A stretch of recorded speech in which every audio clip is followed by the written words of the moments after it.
ladies and gentlemen, how are you doing today? We are coming to you live like we do every single week, and we talk to you about all the things, your pressing concerns on everything real estate, how do you be going to be making money, how we're going to be opening different companies and stuff, all toward getting your financial future better off.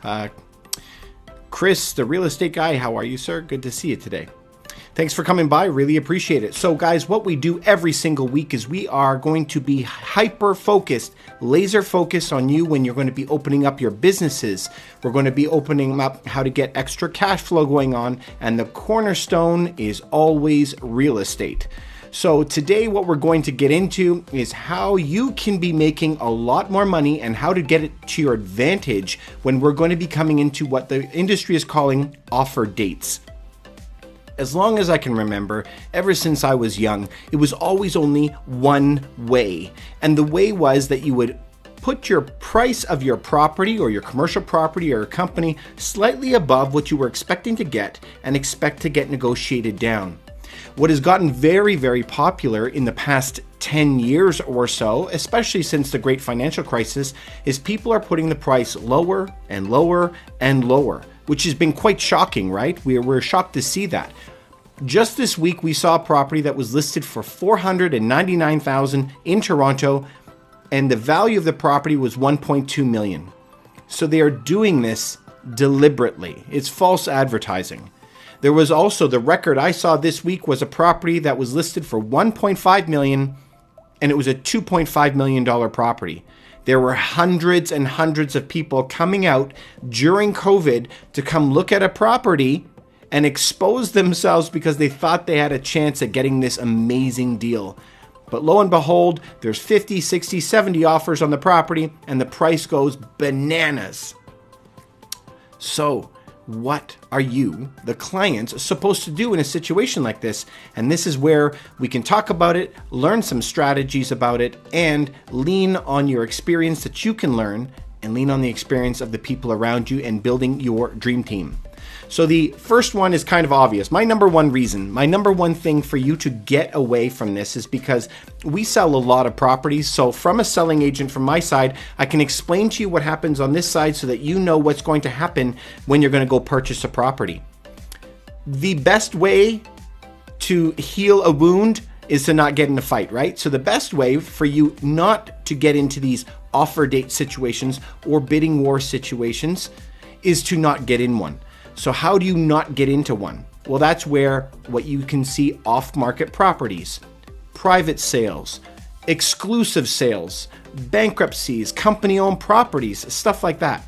So at a place like my store now, not all of you are in Toronto, but where we are, we have over 1,000 off-market properties, and that's where you can find some really good deals. So no matter where you are in Canada, the States, Europe, what you can do is find people that have these off-market exclusive private deals and talk to them to not get in that situation. Okay, but David, a lot of them, we can't find one that we like. We're going to be in these offer date situations. So when the property is listed, they're going to put it on the market. Once they put it on the market, they're going to be seeing that property. They're going to list it at a lower price. They're going to post it on the market and in the brokerage comments. So you won't be able to see this as a member of the public, but you're going to be able to see this through the messaging that you're going to get with your realtor. It will say, all offers will be reviewed next Tuesday at 7 p.m. What that means is they are asking you, please don't send us any offers. We want to give everybody a chance. Hundreds of people will go look at the property, so typically about 40 people per day. You'll go look at the property, and a few days later, sometimes anywhere from 3 to 10 days later, there will be this massive date where everyone is putting in an offer.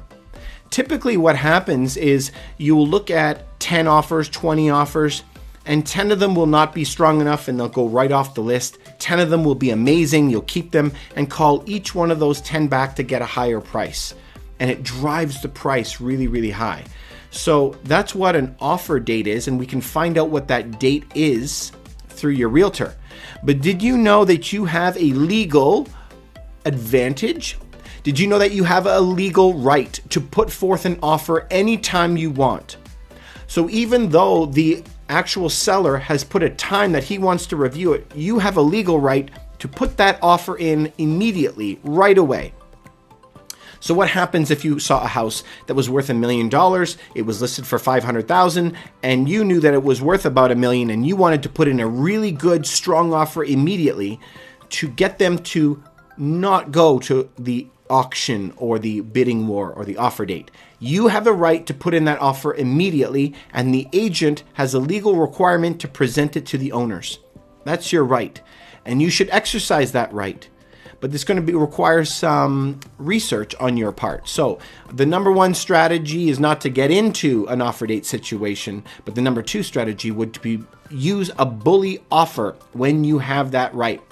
That bully offer or bully bid is when you are going to force that bid to the front of the line and get it in front of the owner, even though they've requested to wait a week for it. Because you don't want to let another 200 people look at the property, and you are not going to get a chance at that property anymore because of that. Bully bids and bully offers, it's your right. Please use them. If we go on past that, how do we, if we have to now, put in an offer? So if you're going to have an offer, lots of times the sellers are going to decide that they do not want to even look at a bully offer. Sometimes in the listing, there will be a message sent by text, email, or even on the listing, just for brokers to see, that will say no preemptive offers, which means bully bids.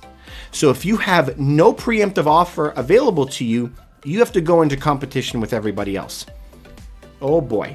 So how am I going to do this? They have listed the property at $500,000. We know it's worth $1 million. We actually had one property this week that came up was worth $1, and they wanted $11 million. But at least if he puts it up for $1, we know what we're dealing with, right? But when they're putting it like 500, people actually think it's going to be worth 500. So it causes a bit of a problem. So what happens if you have to get into it? They will not accept the bully bid. No bully offers. We really want you to be working with a really good agent who knows his market extremely well. Between you and the agent, you'll be able to work a lot beforehand to make sure that this property is going to be very, very well looked after, and we have the price down to a T. We know what it's worth. You need a good agent to be advocating for you, and he's going to need some really good negotiating skills when he's going to go into competition, especially when there's 40 or 50 bids. So what can you do as the buyer? Number one, we need you to be very serious about it, because you know that the other 50 people involved are serious, because there's a massive, massive inventory shortage. So the higher your deposit, the more the seller will feel that you are serious. The higher the deposit, the more the seller will think that you are serious. So the minimum normally is about 5%. There are some sellers right now who are asking for a 10% minimum deposit, because we don't want people walking away from the deal because there's tens of thousands of dollars spent on the sale of the property, and they don't want it all to go away. So they were asking for 10%, but you can have even higher than that. Whatever money that you have lying around that you will be putting toward the home, it's to your advantage to put it on the offer up in front. But would it also make the seller feel that you're more serious if you already have the draft already done? We've won a lot of deals that way. So you can go to your bank for $8. You get the draft already made up in the seller's name with the money on it. And we send a photograph of that to the seller so that they can see that you are very serious about this offer. We also do that when it comes to bully bids. Check is already prepared. It's ready. It costs you $8. Why wouldn't you do this? It's very, very good for you. Also, when you're going to buy a home, you usually have conditions, right? So the biggest conditions that are usually done are conditional on finance and conditional on inspection of your property. So remember, our whole goal here is to prove that you're very serious about buying this home. In order to get your financing taken care of, it's usually one phone call with your bank, and you're going to tell him the name of the property, the taxes, the price that you want to pay, and they'll go do all their due diligence and call you back and let you know if it's approved or not. If you have not called and got your pre-qualification from them, you are proving to the seller that you are not serious about purchasing your home. You need to have that call in before you go and look at a home. Because when you make it conditional on finance in this market, it means that they have to take it off the market for 5 days or something while you go and sort it out with your bank. If you have not done that before, you are proving to them that you're not serious, and I'm telling you, that's how sellers look at it. I know, you may have had some conversations with your bank, but I can tell you what the sellers are looking at it from. The side they're looking at it from is that you're not serious because of that. The other big one that we always want to pay attention to is conditional on inspection. So we always want to make sure that the house doesn't have leaks coming through the roof. We doesn't have cracks in the foundations. Water is going to be pouring in. Water is where we're going to have the biggest damage. Leaks from the roof, leaks from the foundation, and leaks from pipes inside. So we want to make sure that the house is inspected. But how can we actually have the deal done if we can't inspect the house and we can't make it conditional? Everyone asks that. Good question. We bring the inspector with us when we're going to look at the home. If you've already seen the home beforehand and you've driven by the area, you know the house is perfect, you've been looking for it for many, many months, why would you not bring an inspector with you when you're going to go look at the property so that he can inspect it for you with you before you put in the offer? If the inspector has already given you the green light that everything is perfect on the home, you now have confidence to make a deal, not conditional on inspection anymore, and like we already spoke about, not conditional on finance. So if you can remove those two conditions, you have a really good chance of getting that property. And we will have already a photograph of our draft already ready, right? We're going to take that picture, we're going to send it to them. Also, what is another big one? Occupancy date, right? Everyone wants to know about occupancy date. When am I going to move in? When am I going to take it? That's a big one. But remember, try to be as flexible as possible. If you're renting, maybe you can extend it by a month or whatever. Maybe you can go stay with your parents. Sometimes just moving the occupancy by a couple days will win the deal. We've done that a lot of times. So try to be very flexible on the date that you will take it in. I can just give you a little tip from my side. It doesn't cost a lot more money to have bridge financing. And bridge financing is when you are selling a home and buying a home and you have them overlap by just a couple weeks, like 2 weeks. So during that 2-week period, you can move everything out very, very slowly into your new home. It generally costs you $50, $60 a day in extra financing charges. Worth $50 all day just to reduce the stress load that you're going to have on you to have everything moved out of one home in one day and moved in on the same day. It's a lot of stress. So try to be very flexible on your occupancy dates. The last thing that we do now in Canada, which was very popular in the United States for the past 10 years, is we write essays and sometimes even send photos. So when you're in such a competitive market and you've got 40, 50, 60 offers that are coming in on one property, how do you differentiate yourself? So we've had people that write entire one page and they'll say who they are, what kind of job they are, how much they will look after the property, and they'll send a picture of their family with their children inside saying we're really looking forward to it. It's funny. That can make all the difference. And I can tell you, even my own cousin did that, and he won the house at a lower price because he had that letter and the photographs inside of it. So a lot of these people who are looking after their homes, you'll see there's not a lot of homes on the market that aren't turnkey. Almost all of them are completely done. And the builders are very, very proud of their homes, and they put so much sweat equity into it. And it's funny, a lot of them should not care who moves into their home. It's sold, it's gone. But most of them do. And they want to know that the person moving into it is going to look after it to the same degree that they looked after it. So that's some of our tips for today, guys, on how to look for bidding wars, offer dates, however you want to call it. So you're going to have to, number one, try not to get in that situation. You want to not be in a bidding war situation. And that how you can do that, get off-market properties, bankruptcies, private sales, exclusive sales. Someone like myself, we have over 1,000 properties that are not on the market. Number two, you want to make sure that you can use your right for bully bids and bully offers. You have that right, so you should be using it. Number three, you need a great agent to be advocating for you, to have good negotiation skills with them, and make sure that you have a very high deposit, as high as you can. already have the draft in photograph form already done. Make sure that you have already taken care of your finance condition before you're moving into the offer presentation time. So we want to go in with no condition. Make sure that you're bringing your inspector with you on the inspections to make sure that we can remove that as well. And make sure that you're extremely flexible on the move-in dates. If you do that, you're going to do well. And lastly, we're going to write an essay and we're going to make sure that we have some photographs when we're putting it in. The whole name of the game here is to prove that you're very serious and that you have everything put together. We don't need any conditions on the home. It's considered a firm offer.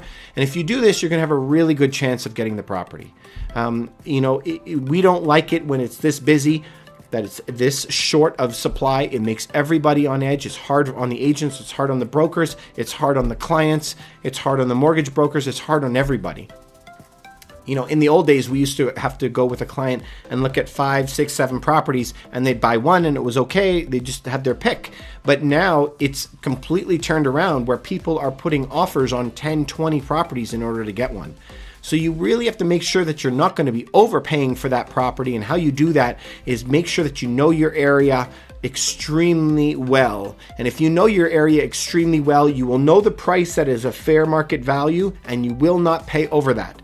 You draw that line in the sand and you're willing to pay up to this price and not above.